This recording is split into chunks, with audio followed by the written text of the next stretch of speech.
Goeiedag en welkom by die Woord in Diepte en vandag gaan ons 'n bietjie voort met ons reeks getiteld Om hemel en aarde te verenig. En nou vandag se onderwerp wat ons gaan bietjie na kyk is lewe en dood. Ja, mense sê dit is gewoonlik iets wat deel van die lewe is, die dood nou. Maar eintlik is hulle teenoorgestelde. Ons gaan 'n bietjie kyk aan haar, né? Maar voor ons begin, kom ons open met 'n woord van gebed. Sal jy vir ons bid asseblief? Okay.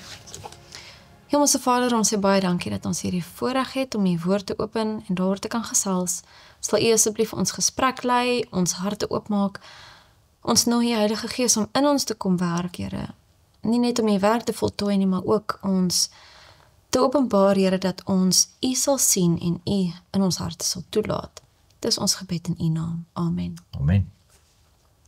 So vandag is ons hoofteks in Filippense. Filippense 1 vers 21. Kan jy dit vir ons lees asseblief? 1:1. Dit sê, want vir my is die lewe Christus en die sterwe wins. Wat bedoel Paulus met wat hy sê, of as hy sê, die lewe is Christus en die sterwe is wins? Wat is wins? Iets wat vir jou voordelig is, of wat Ja, maar vir dink jou... nou daaraan, as jy nou kersies verkoop aan iemand, né, dan maak jy daarmee 'n wins daarop. Anders is dit nie vir jou moeite werd om aan hulle kersies te verkoop nie. Reg? So wins So jy maak beteken iets wins. ekstra by, wat jy Ja, maar- bykry. Ja, so maar dit is iets wat jy, Verdien? ja, maar dit is iets ekstra wat jy soos wat jy genoem het, wat jy bykry. So dis wins. Soos wanneer jy iets verkoop aan iemand en jy maak 'n wins daarop, dis wins. Okay. Dit is hoe ek die woord Vir verstaan. my wins is weer ietsie wat jy byvoeg, waarde byvoeg. Dis tot jou voordeel. Maar ja, sien, daar seker altyd by mekaar. So, maar die punt wat ek net probeer maak hier, ons moet kyk wat beteken die woorde. So, Paulus sê hierso, dat vir hom is die lewe Christus. So, dis die heel eerste gedeelte van hierdie teks, is, want vir my is die lewe Christus. Ja. Is ons lewe ook Christus? Wat bedoel hy daarbey deur te sê die lewe is vir hom Christus? Onmiddellik laat dit my aan dink, soos baie keer het jy al ooit, soos byvoorbeeld, 'n wonderlike ervaring gehad.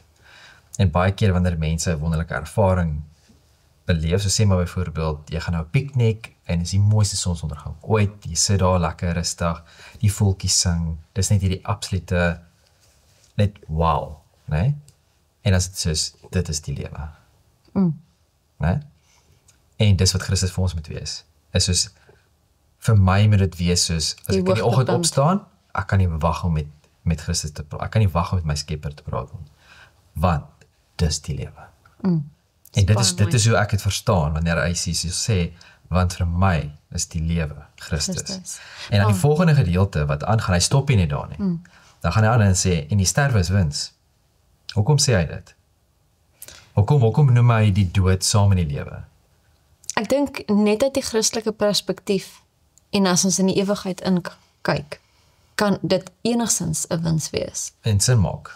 En sin maak, soos jy sê, ja. So as jy ateïs is en jy sê die sterwe is wins, dan maak dit nie sin nie. Ja. Want vir jou is wanneer jy dood is, dan is dit vir ewig. Ja, Daar's dis 'n niks, sluiting, dit is niks na dit nie. Maar vir ons wat die hoop het, wat geloof het in die een wat ons geskep het, wat ons geherskep het en wat ons weer die ewige lewe gaan gee, as ons die regte keuses maak, ons het daai hoop. So, wanneer dit sê dat die sterwe is dan wins, dit is iets positiefs, beteken dit dat my lewe was 'n lewe van Christus, né? En wanneer die dood kom, dis ook goed. Ja. Interessant waar Paulus in 2 gedagtes is later hieroor, wat ons later dalk sal oorkyk, maar soos wat is lewe en wat is dood? Dis ook 'n vraag wat ons na moet kyk. Ja, wat is die lewe? Ons het nou gesien, soos in, hy sê die lewe vir hom is Christus, maar as ons kyk, wat is lewe? Wie is die lewegewer? Christus is God is die lewegewer, né? En waar kom die dood vandaan? So ons sien in Romeine sê dit baie duidelik vir ons, dat die loon van die die loon sonde. van die sonde is die dood. Nee, so as gevolg van sonde is daar dood. So as gevolg van die vyand, van Satan, en wat hy gedoen het, is daar die dood. So ons sien hier die twee teenoorgestelde, soos aan die een kant is dit God, God van lig, God van lewe, aan die ander kant sien ons die vyand, en hy is die oorsprong van sonde en die dood. So ons sien hierdie twee, en dit is waar die groot stryd teen mekaar is, né? So dit is hierdie twee wat heeltyd teen mekaar is. So ons sien, dit is die lewe aan die een kant, en dis die dood aan die ander kant. En dit kom terug wat jy nou gesê het, van baie keer sê, die lewe is nou maar so, die dood is deel van die lewe. En ek verstaan wanneer mense dit noem, soos in die dood is daar, ons is op die aarde, is die sondige omgewing waar ons is, en die dood is deel daarvan. Mense verstaan dit. Maar as jy baie mooi gedink oor, dan maak dit nie regtig sin wanneer jy sê dat die dood is deel van die lewe nie, want dit is twee totaal aparte dinge wat nie kan versoen nie. Wat my ook nogal laat dink aan Romeine wat sê daar so die loon van die sonde is die dood, dat voor sonde kon daar nie dood wees nie, want die oortreding van die wet was daar voordat daar dood was. Wat my nou weer terugdink aan die oorsprong, soos die skepping, dood is nie deel van die skepping nie. Evolusie en daai hele proses maak nie sin as ons daarna kyk. En dit is hoekom dit baie belangrik is, die punt wat jy nou spesifiek noem, is dat baie in ons moderne bewegings van Christene en teoloë wat probeer kom en evolusie, ek wil eintlik sê makro-evolusie, nie mikro-evolusie, maar makro-evolusie probeer verenig met die Bybel. En dan sê dat God het makro-evolusie gebruik om te skep. En dit werk nie.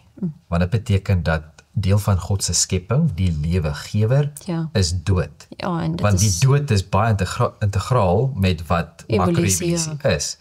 En dit maak glad nie sin nie. As ons die Bybel gaan lees, as jy die Bybel gaan bestudeer, sal ons sien hierdie twee kan glad nie versoen nie. So dan, wat die volgende gedeelte, wat ons ook gaan loer, ons gaan nie nou spesifiek daaroor praat nie, maar ons gaan kyk na is, wat is die toestand van die dood? Vir die wat met Christus leef, en dat vir die wat sonder Christus leef.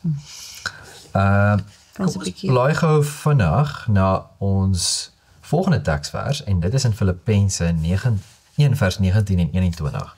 Want ek weet dat dit deur julle gebed en die ondersteuning van die Gees van Jesus Christus tot my heil sal strek. Volgens my reikhalsende verwagting en hoop dat ek in niks beskaam sal word nie, maar dat Christus met alle vrymoedigheid, soos altyd so ook nou, groot gemaak sal word in my liggaam, of dit deur die lewe of deur die dood is, want vir my is die lewe Christus en die sterwe wins. Daar het ons 'n bietjie konteks, waar hy sê dat dit maak nie saak wat gebeur nie, dat of dit nou die lewe of die sterwe, dat ons heil sal strek in Christus. Verlossing is in hom.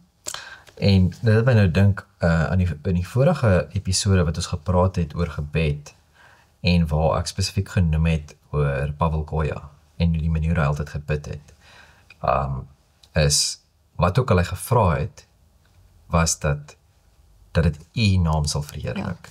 Dat God verheerlik sal word deur.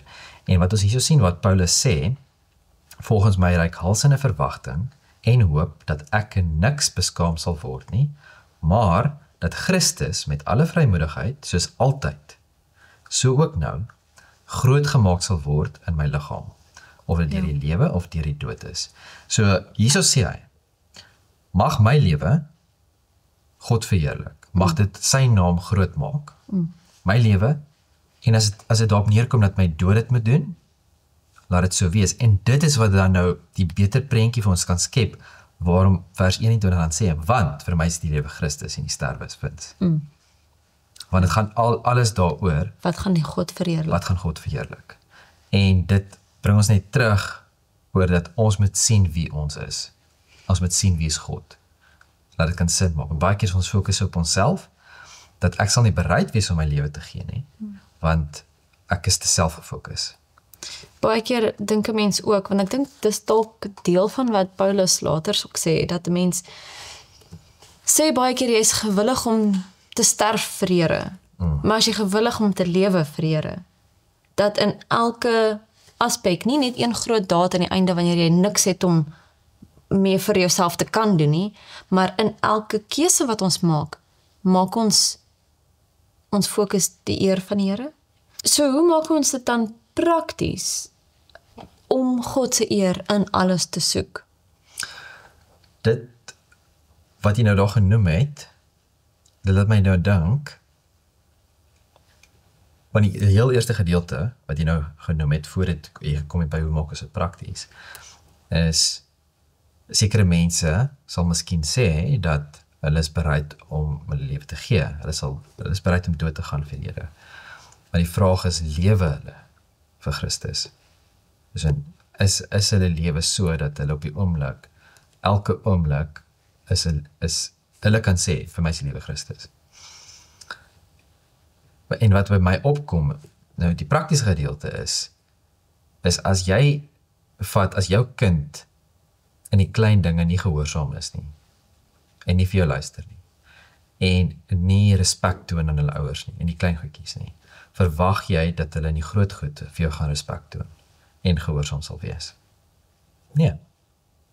En dit is ook om dit so belangrik is om jou kinders in die klein goedjies te leer, om te wys dat hulle verantwoordelik moet wees, en respek moet toon, en gehoorsaam moet wees, en sovoorts. Dieselfde met ons, teenoor God, is as ek nie in die klein dinge getrou gaan wees, en gehoorsaam gaan wees nie, en my lewe so sal leef in die klein dingetjies, waar dit miskien mag voorkom dat dit maak nie regtig saak nie.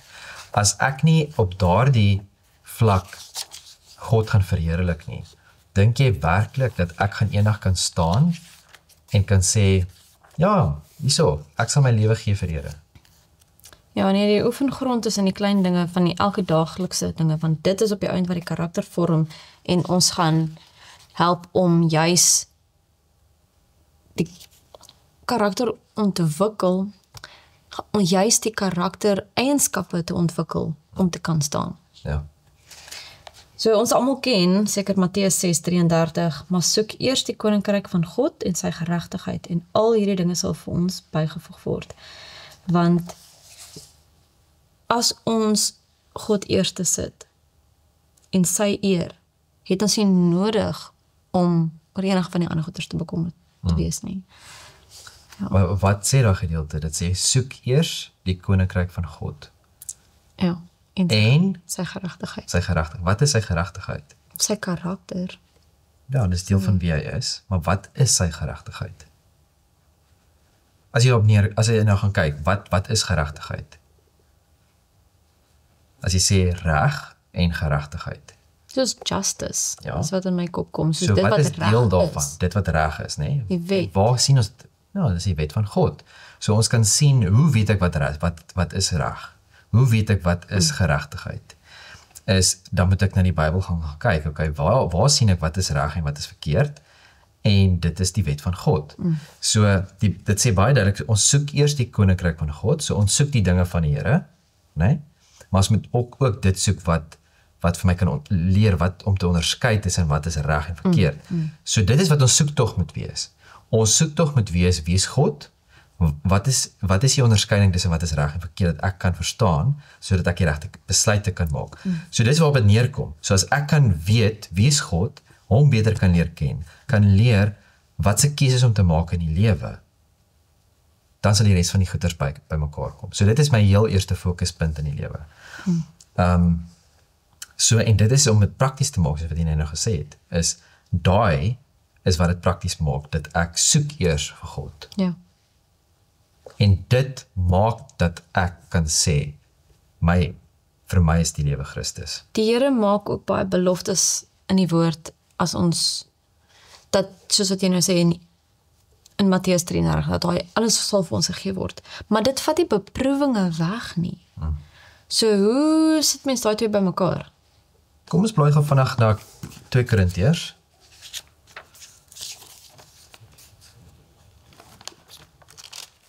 Hoofstuk? 2 Korintiërs hoofstuk 11, vers 23.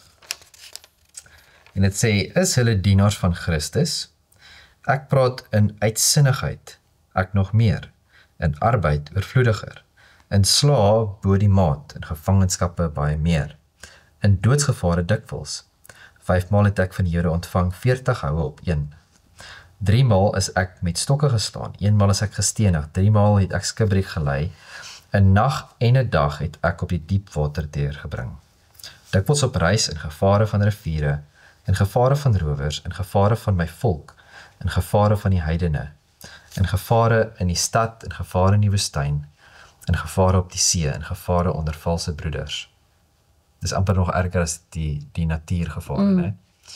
In arbeid en moeite, in slaaplose nagte dikwels, in honger en dors, dikwels sonder ete, in koue en naaktheid.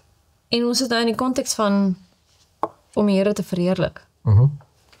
So, en het sê so, soek eers die koninkryk van God, en dan sal die res bymekaar kom. Beteken dit, dat het sal net goed gaan?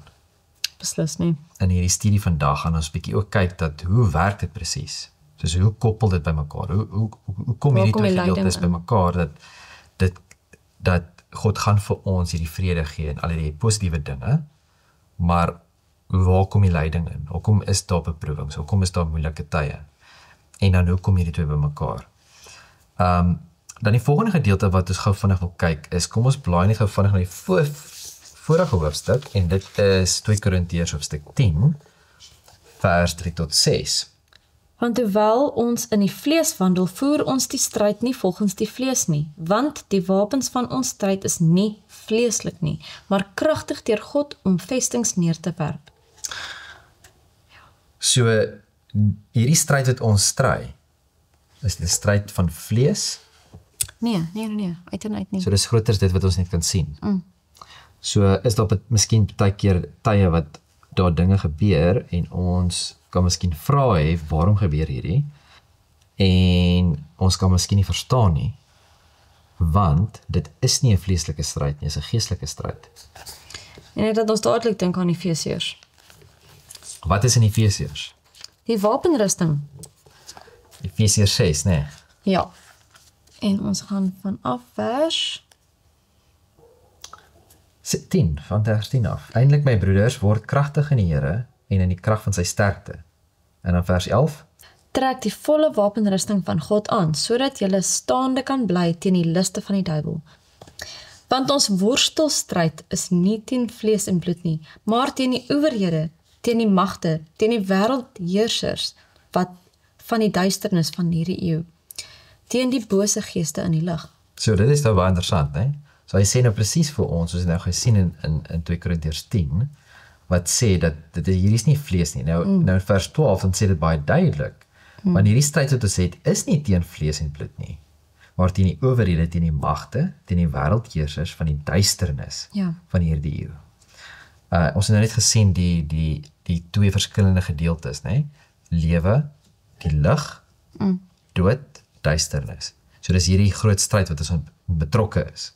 En dit is die stryd wat ons het, né? Hierdie geestelike stryd. Duisternis van hierdie eeu teen die bose geeste in die lig. So dit wat ons nie kan sien nie. Ja. Dit is wat ons stryd teen is. En dink jy vir een oomblik dit is moontlik dat ons hierdie stryd kan stry en kan oorwin teen iets wat ons nie kan sien nie. As jy 'n vyand het wat jy nie kan sien nie, hoe kan jy wen? Verstaan jy? Ek dink aan die muskiete in die nag. Hoor my punt. So, wie het ons nodig om hierdie oorwinning te behaal? Ja, net die Here. En dan wanneer ons nou bid en vir die Here vra, Here, gee vir my hulp. Asseblief gee vir my hulp dat ek hierdie stryd kan stry en oorwinning kan behaal, en dan van vers 13 gaan dit af en dan dit is wat die Here vir ons gee. Daarom neem die volle wapenrusting van God op, sodat jy weerstand kan bied in die dag van onheil. En nadat jy alles volbring het, staande kan bly. Staan dan vas, julle lendene met die waarheid omgord, met die borswapen van die geregtigheid aan, en as skoene aan julle voete die bereidheid vir die evangelie van vrede. Behalwe dit alles, neem die skild van die geloof op, waarmee julle al die vuurige pyle van die bose sal kan uitblus. En neem aan die helm van verlossing en die swaard van die gees, dit is die woord van God, terwyl julle met alle gebed en smeking by elke geleentheid bid in die gees, en juist daartoe waak met alle volharding en smeking vir al die heiliges. Okay, so wat is daardie wapenrusting? Waarheid, geregtigheid, bereidheid van die evangelie van vrede, geloof, verlossing en die woord van God, met gebed. Waarom het ons hierdie wapens nodig, het ons nou gesien? Omdat ons in 'n stryd is. En hoe gebruik ons hierdie wapens? Het ons hierdie wapens, is die eerste vraag. Verstaan, want dit is baie maklik om te sê, ons is bewus van hierdie wapens, en hoe moet ons hierdie wapens gebruik, maar as ek nie dit het nie, of miskien 'n skynsel van dit het, gaan dit nie werk nie. Verstaan, as ek in die oorlog ingaan met 'n swaard, en hy lyk miskien soos 'n swaard, maar sodra ek hom gebruik, dan breek hy, want dit is nie regte staal nie, gaan dit 'n bietjie van 'n probleem wees. So ons moet seker maak dat die wapens wat ons het, is eintlik die wapens wat van God afkom. As ek sê dat ek het miskien die waarheid, of ek het geregtigheid, of ek is bereid om vir Christus te gaan werk, of ek het hierdie vrede, of ek het die geloof, verstaan jy, soos in, het ek het werklik. Want dit kom terug oor waar kry ek dit? Kry ek dit een keer? Verstaan, gaan ek na Christus toe, en hy gee vir my hierdie wapens, en dan gaan ek nooit weer terug na Christus toe gaan nie, want ek het nou reeds die wapens gekry. Is dit hoe dit werk? Of is dit 'n daaglikse ding? Dat ek daagliks moet gaan op my knieë, daagliks hierdie wapens moet kry, en weet, en seker maak dat wanneer ek uit my kamer uitstap, wanneer ek uit my huis uitstap, dat ek is gewapend vir vandag. Ja. Want baie keer, dan begin ons die dag, en ek het vergeet van my wapens daardie dag. En dan verloor jy die stryd. Ja. Is dit nie so nie? Dit is iets, nes ons Ek seker van ons almal het ervaar, dat jy die dag begin, en jy het vergeet om jy wapens aan te trek, en daardie dag, dan is jy miskien nie so geduldig soos jy moet wees nie. Miskien dan val jy vir iets wat jy nie moes geval het voor nie. Wat ook al dit mag wees. Daar's menigte dinge wat kan gebeur. Maar die hele punt is dat dit is iets wat konsekwent moet gebeur, wat jy na Christus toe moet gaan, en jou moet bewapen. En dit is daar, dit wag vir jou. Maar ek moet die keuse maak om in te gaan, en my eie te en maak. vir Christus te vra, asseblief, maak hierdie deel van my. Dit is 'n daaglikse proses. As ons kyk na die verskillende toerustingstukke, wat is hulle doel? Ek kan niemand, kan dalk iemand door die kop slaan met my helm, maar dan moet jy dit afhaal. Ja. Jy weet, jy verstaan, so jou enigste wapen waarmee jy kan skade doen, as dit sin maak, is die woord Veg. van God. Waarmee jy kan veg, dankie. Waarmee jy kan veg is die woord van God, is die swaard. So, dit is iets wat ons onsself moet in sterk maak. Het help nie ek het 'n swaard en ek weet nie hoe om te gebruik nie. Ja. Die helm beskerm in my gedagtes jou denkwyse. Verlossing, as ons daai versekering van verlossing het, dan kan ons 'n hele ander uitkyk op die lewe hê. So, maar ja, net 'n gedagtetjie daarso. Dit wil amper vir my, wanneer jy kom met dit is, die gedagtes wat vir my uitkom, is, kom ons lees vanaf hierdie gedeelte net vanaf weer. So, neem die volle wapenrusting van God op, sodat jy weerstand kan bied in die dag van onheil, en nadat jy alles volbring en staan kan by. Staan dan vas, julle lendene met die waarheid omgord. Okay, so die waarheid is dit wat alles bymekaar hou. Wie is die waarheid? Jesus. Jesus sê, ek is die waarheid, ek is die weg, die waarheid en die lewe. Okay? So, alles bymekaar hou is Christus, met die borswapen van die geregtigheid aan. So, wat beskerm my hart? Dit wat reg en verkeerd is, daai onderskeiding en om reg te kies, geregtigheid. Ja, so dit is Die Here se geregtigheid, Jesus se geregtigheid. ja, dis die wet van God. Dit is dit wat Christus vir my gegee het, om vir my te kan gee, so wat hy gesê het, wat onderskei is en reg en verkeerd. Dit is wat my hart beskerm. Nee? Baie keer dan beskerm ons alles behalwe ons hart. Ons fokus baie keer op soveel dinge, en ons veg miskien, en wat ook al dit mag wees, en ons fokus is op baie dinge, maar baie keer dan, omdat ons sekere keuses maak, byvoorbeeld gaan ek 'n voorbeeld gee, as jy baie keer soos byvoorbeeld, as jy gaan seker eendag vir jou kinders mooi leer, ons kinders leer, dat hulle moet hulle hart beskerm. Hoe doen jy dit? Hoe beskerm jy jou hart? En ek praat nou spesifiek verhoudings met mense, vriende, wat ook al dit mag wees, is dat Hoe gaan ek die regte vriende kies? Hoe gaan ek hierdie doen? Hoe gaan ek eendag die regte persoon kies om mee te trou? Hoe gaan ek al die dinge doen? Hoe gaan ek my hart beskerm? Verstaan jy? So, dit is om te weet wat is reg en wat is verkeerd. Dan, en as die skoen aan julle voete, die bereidheid vir die evangelie van vrede. Wat ook al, of waarheen ook al ons gaan, dat die evangelie die eerste in ons gedagtes sal wees. Wat ook al lewenspaadjie jy kies, daai is die middelpunt van wat ook al ons moet doen.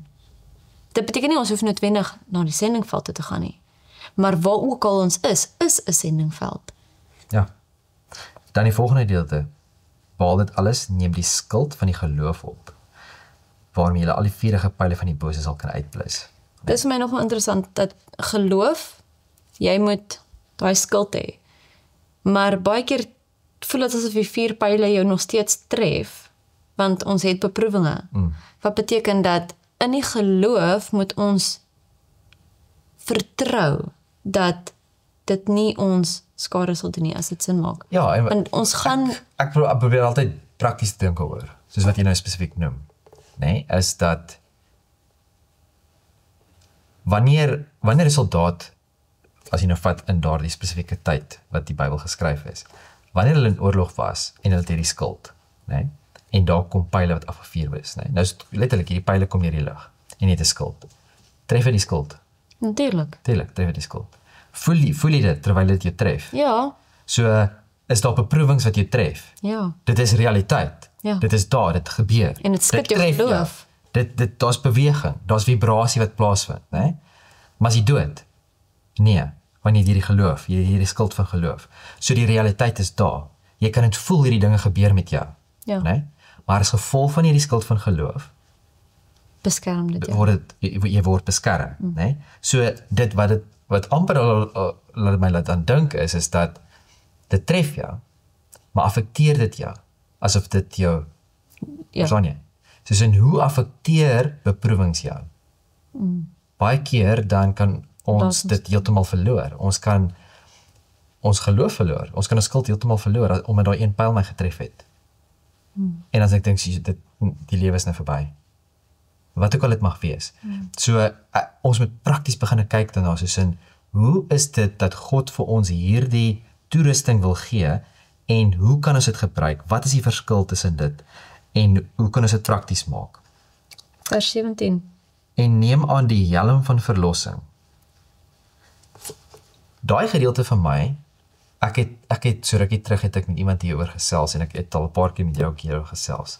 Die belangrikheid as ek sien in vandag se lewe, baie keer mense wat baie sukkel in die lewe. En hulle sukkel en nou aan sukkel, is baie keer wat op neerkom is hulle gemoedstoestand en hulle gedagtegang, die manier hoe hulle kyk na die wêreld. Want alles wat met hulle gebeur is asof die hele wêreld is altyd teen hulle.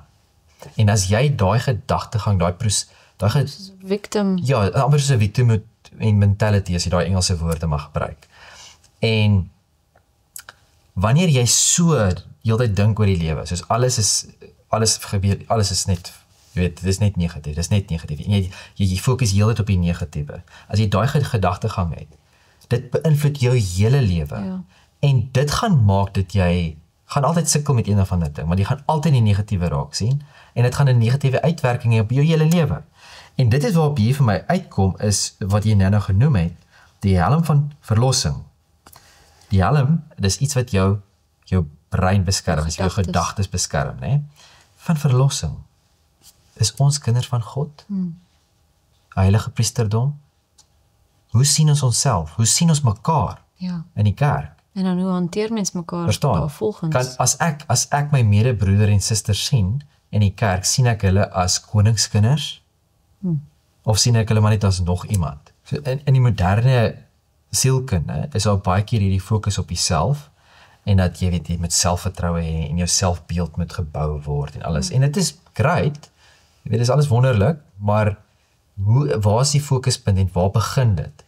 So vir my wat 'n gesonde manier daarvan is dat om te kyk na jouself en te besef dat ek is stof, ek is niks.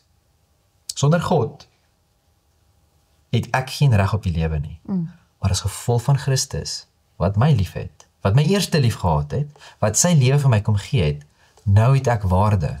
So die waarde wat ek sien in myself, is nie as gevolg van myself nie, maar as gevolg van my Skepper. Nee? En omdat, as gevolg daarvan, is ek nou weer 'n kind van God. Ek's 'n koningskind. En dis daar waar daai verlossing kom wat my gedagtes beskerm. En die volgende gedeelte is die swaard van die Gees. Dit is die woord van God. En dis wat jy nou genoem het, is dat, hoe veg ons? Hoe staan ons op teen hierdie vyand? En ons sien dit baie duidelik in die manier hoe Jesus opgestaan het teen die vyand. Kan jy gou vinnig vir ons gaan na Matteus toe?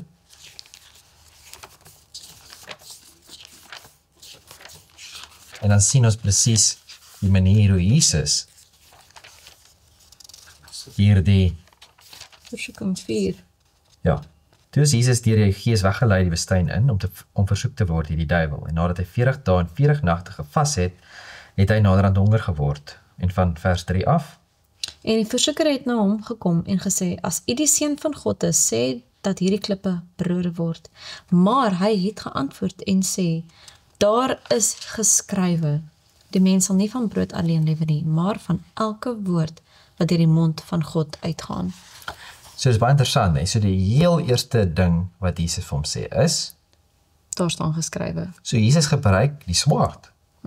Hy gebruik die woord van God om te veg. So wanneer die vyand kom om ons aan te val, om ons te versoek, om ons te mislei, om ons te verlei, wat moet ons doen? Die woord. Ons gebruik die woord van God. En ons sê, daar staan geskrywe. Maar kan ek dit doen as ek nie die swaard het nie? Natuurlik nie. Waar kry ek die swaard? En hoe kry ek die swaard? Wanneer kry ek die swaard? Ek glo dit is regtig waar memorisering van die skrif belangrik is. Want as dit nie in ons harte en in ons gedagtes is nie, dan op die ou end is dit iets wat in en uit gaan. Dis nie deel van ons nie. Maar ons sien dit ook in Jesus se lewe. Ons sien wanneer hy moeg was, wat het hy gedoen? Gaan bid en Hy het tyd spandeer met sy Vader. As ons moeg is, wat doen ons? Dan gaan slaap ons. Nee? Nou, slaap is baie belangrik, ons of weet gebruik dit. Nee? kafeïn.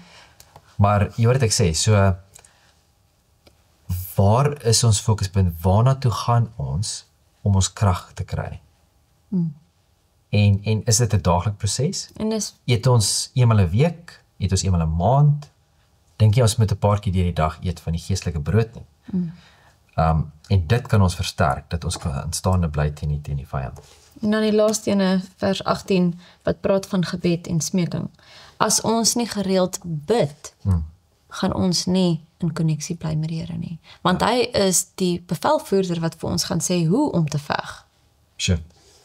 Kan jy gaan van ons blaai na Filippense toe? Laat ons teruggaan na Filippense 21 vers 22 asseblief. Maar as ek in die vlees moet lewe, dan beteken dit vir my vrugbare arbeid. En wat ek sal kies, weet ek nie. En hierso is waar hy in tweestryd. Hy sê soos maar, op 'n manier wil ek net gaan, en op 'n manier wil ek net bly, dat ek nou maar, en hierso sê hy verder, maar om in die vlees te bly is nodiger vir julle ontvul. Nie vir my. Hy wil eintlik net 'n bietjie gaan rus. Hy's moeg, hy's klaar. En ons het gesien in Korintiërs waar hy gesê het al hierdie dinge wat alteer is. En hy's mens. Ja. Verstaan jy? En ons is mens. En ons sien dit baie duidelik ook in die storie van Elia. En toe hy's deur hierdie ongelooflike ervaring op die berg en die vuur het uit die hemel uitkom en toe begin dit te reën en hy hardloop vinniger as die perde wat jy verstaan jy, dit is hierdie hele ervaring. Wow. En toe na die tyd, toe hardloop hy weg vir die koningin. Nee? Maar wat doen God? Het God hom net gelos, okay? Ag, dit is so teerder hoe die Here met hom werk en met ons werk. Hier kom die engel en maak vir hom kos. Verstaan jy, die engel gee vir hom en hy help hom dat hy net weer kan, van God weet ons is mens. Ja. Verstaan jy, dieselfde met Paulus, hy is maar bietjie moeg. Jy weet, soos hy voel ook maar, jy weet, hy het nou genoeg gehad. Hy kan nou maar die ewigheid ingaan. Maar, hy weet ook, daar is 'n belangrike werk wat gedoen moet word. En vir nou kom ons fokus daarop. Want die lewe is Christus. Dan die volgende gedeelte. Om heen te gaan. Die dood. Wat gebeur met my as ek nie Christus het nie en ek sterf. Ek dink aan daai vers in Psalm 115 vers 17 wat sê die dode en almal wat na die stilte neerdal sal die Here nie loof nie. Daar is geen een wat So daar's sterf letterlik het. geen verskil tussen as 'n gelowige doodgaan en 'n ongelowige wat doodgaan nie. Ja, En want, selfs 'n dier wat doodgaan nie. Want as gevolg van sonde is daar dood. En alles en almal wat leef, gaan dood. gaan dood. Dis deel van die En sonde. gaan terug stof toe. Want van waar af is ons gemaak? Van stof. Ons is van stof gemaak. Kom ons lees gou vandag. Prediker. Ja, kom ons blaai gou vandag na Johannes 5 vers 28 toe asseblief.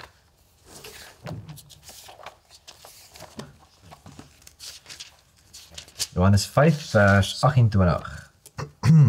En dit sê vir ons: Moenie julle hieroor verwonder nie, want daar kom 'n uur wanneer almal wat in die grafte is, sy stem sal hoor en sal uitgaan. Die wat goed gedoen het tot die opstanding van die lewe en die wat kwaad gedoen het tot die opstanding van die veroordeling. So hierso sien ons nou baie duidelik dit wat hier nou genoem het. Is daar verskil in die dood? Alles en almal gaan dood en almal gaan terug na die stof toe van die aarde. Maar wat is die verskil in die opstanding? Jy sien, dis so wat verskil kom.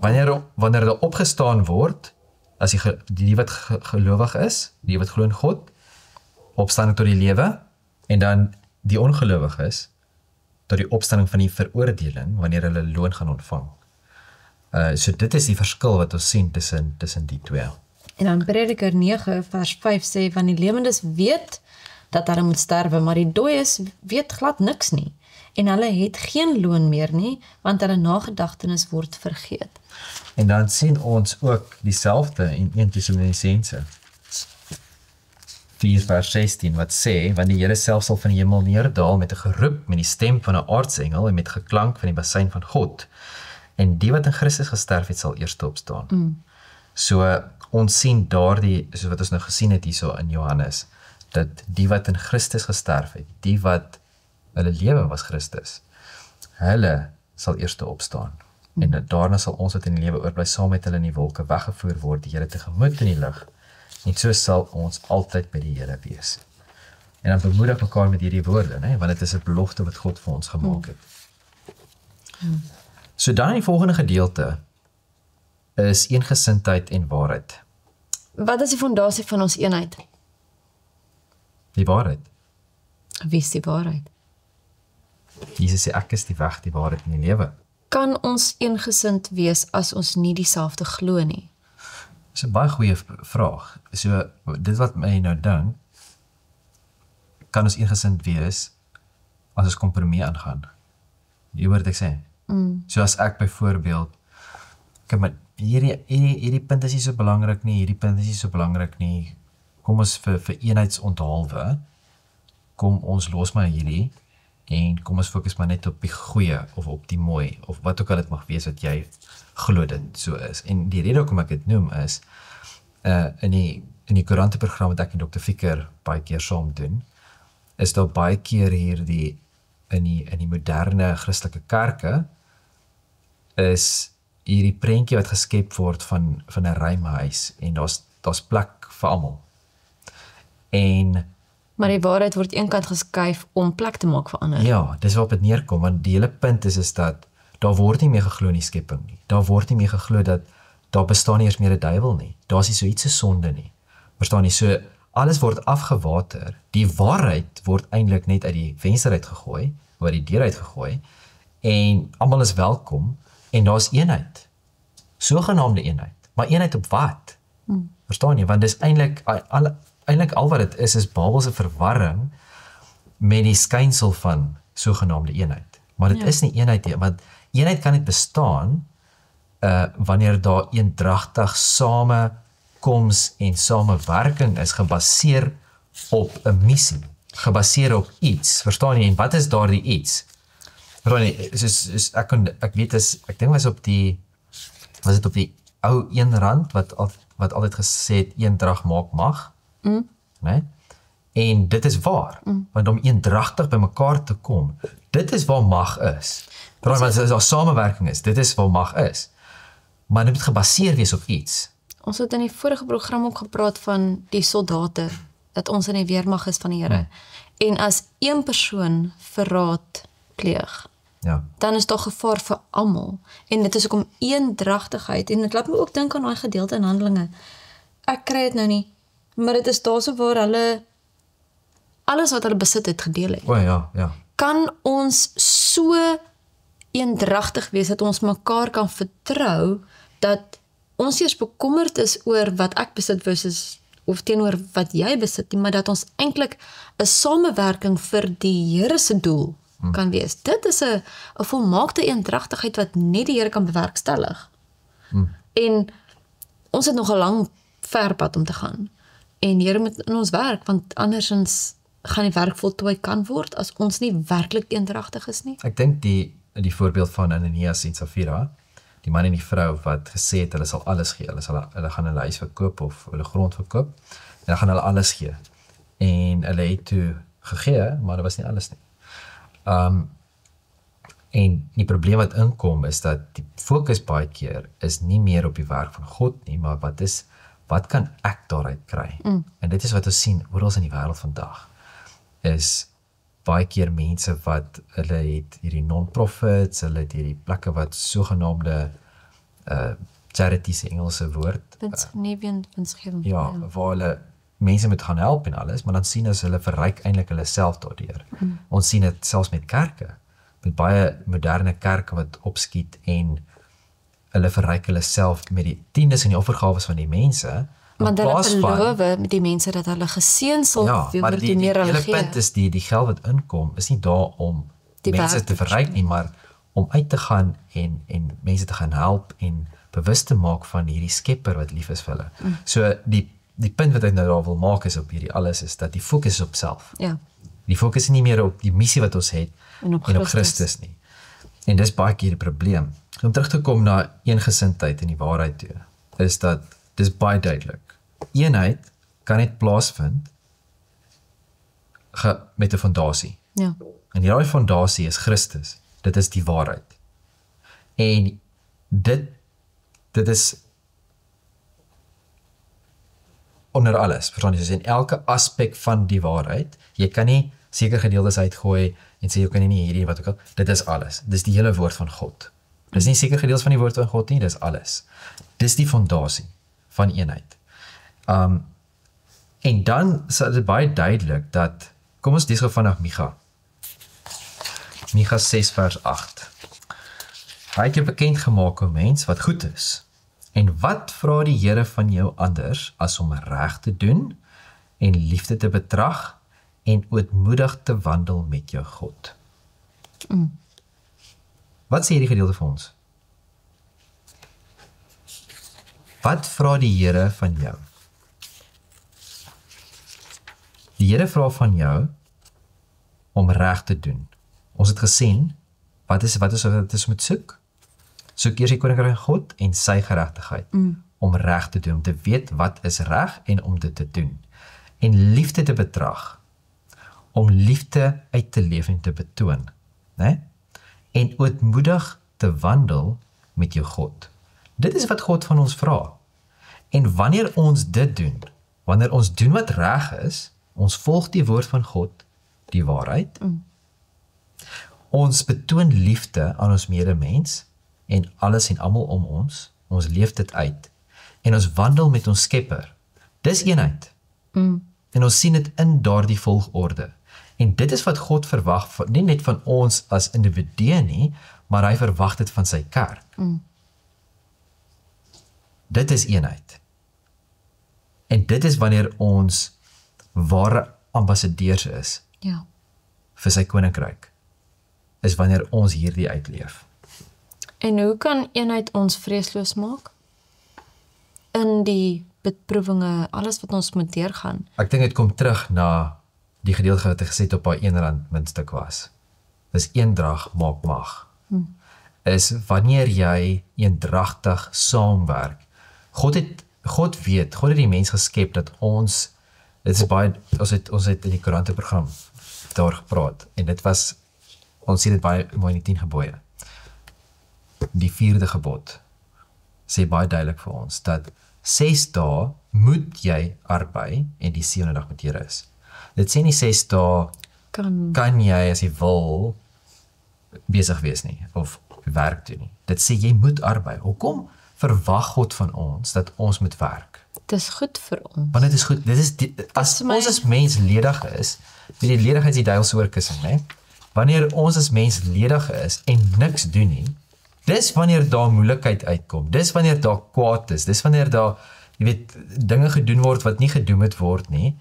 Want dis letterlik waar die duiwel ons kan gebruik. Is wanneer ons daar sit en niks doen, ons weet niks om te doen nie.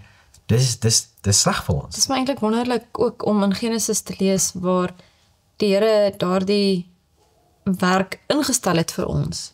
Ons sien dit as 'n vloek, maar die Here het as 'n seëning bedoel vir ons beswil. Kyk, dit is nou baie moeiliker nou as wat dit was voor sonde. Ja. Voor sonde was daar werk gewees, maar dit was baie makliker gewees. Daar was nie soveel moeite nie. En nou is dit nou is dit die natuurlik baie sweet van meer jou moeite, aangesig. maar weet jy wat, ons karakters het dit nodig. Ja.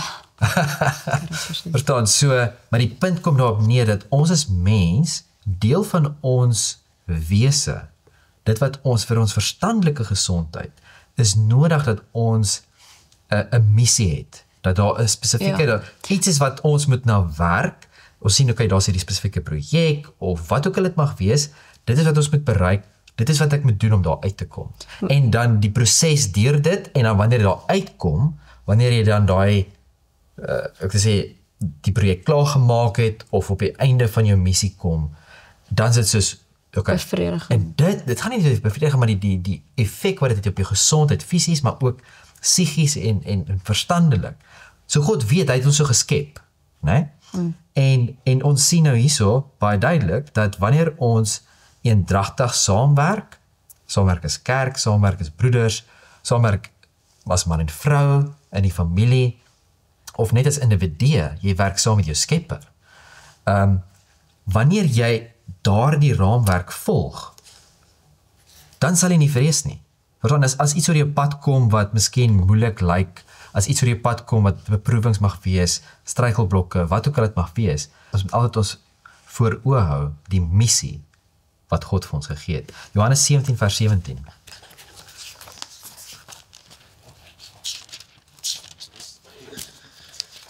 Heilig hulle in u waarheid.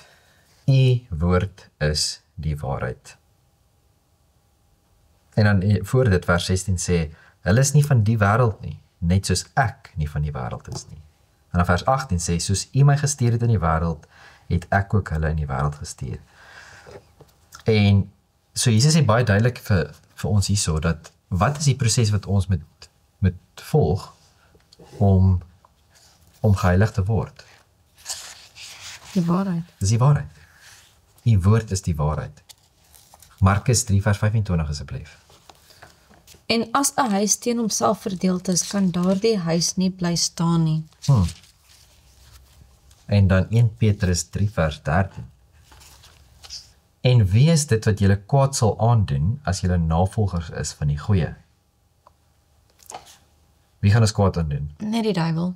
So die vyand gaan teen ons wees, maar wat ek hierso sien, is dieselfde wat ons gepraat het oor die skuld van die geloof wat ons het. Ja, die pyle sal ons tref, maar as ons die geloof het, En ons vashou, dat dit nie uit ons hand uit geruk word nie.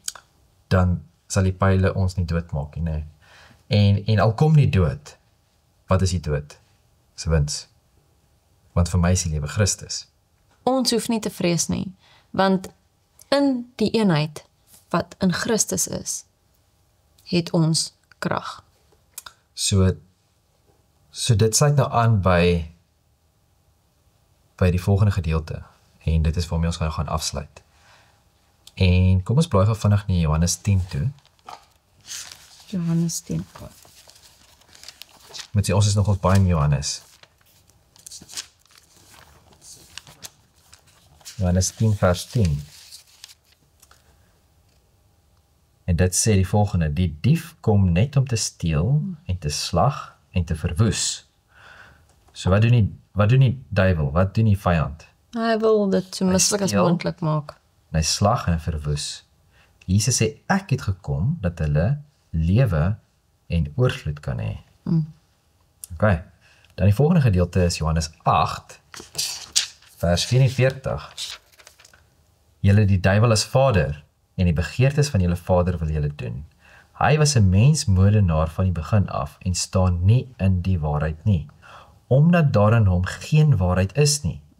Wanneer hy leentaal praat, praat hy uit sy eie, omdat hy 'n leenaar is, en die vader daarvan. So, baie duidelik sien ons die prentjie wat ons kry hierso van die vyand. Né? En as jy vir my Hebreërs toe kan gaan, Hebreërs 2 vers 14. Aangesien die kinders dan vlees en bloed deelagtig is, het hy dit ook op dieselfde manier deelagtig geword, sodat hy deur die dood hom tot niet kon maak, wat mag oor die dood het. Dit is die duiwel. En almal kon bevry, wat hulle hele lewe lank uit vrees vir die dood aan slawerny onderworpe was. En dan 1 Petrus 5 vers 8 sê, wees nigter en waaksaam, want julle teestander, die duiwel, loop rond soos 'n brullende leeu en soek wie hy kan verslind. So ons sien baie duidelik, wat is dit wat die duiwel doen? Die vyand, né? Ja. Nou kom ons kyk 'n bietjie aan God se kant, ons Skepper. Johannes 1 vers 4 tot 5.